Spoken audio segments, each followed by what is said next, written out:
নমস্কার বন্ধুরা, welcome to মায়ের হেসেলে।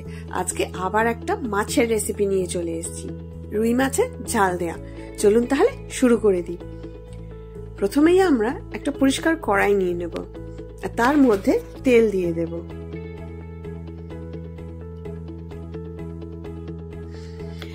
আমার আগের থেকেই মাছগুলো ভেজে রাখা ছিল। এরপরে আলুগুলো হালকা ভাজা হয়ে গেলে এক এক করে তুলে রেখে দেব।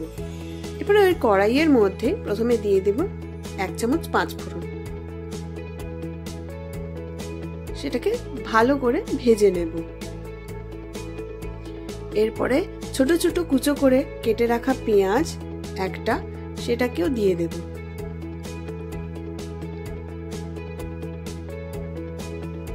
এরপরে সেটাকে ভালো করে ভাজা ভাজা করে নেব।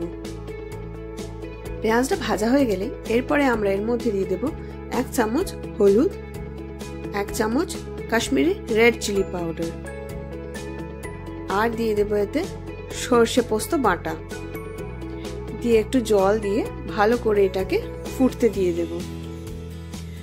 যখন ঝোলটা ফুটে আসবে এর মধ্যে এরপরে এক এক করে আলু আর ভেজে রাখা মাছগুলোকে দিয়ে দেব। দিয়ে আলু আর মাছটা সেদ্ধ হতে দিয়ে দেব। ঢাকা চাপা দিয়ে দেব। মাঝে মাঝেই আমরা ঢাকা খুলে দেখে নেব যে সেটা সেদ্ধ হয়েছে কিনা। আর 1 চামচ আমরা নুন দিয়ে দেব।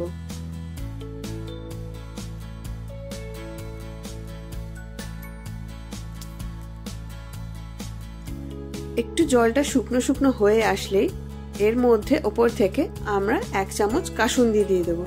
এটা জাস্ট ফ্লেভার আর টক টক একটা টেস্টের জন্য। খেতে কিন্তু খুব ভালো লাগে এটা। তাহলেই আমাদের শুকনো শুকনো হয়ে আসলে রেডি হয়ে যাবে রুই মাছের ঝাল দেয়া। গরম ভাত দিয়ে কিন্তু এটা খুব ভালো লাগে। আর শীতকালে কাঁচা লঙ্কা চটকে ভাত দিয়ে খুব ভালো। একবার ট্রাই করে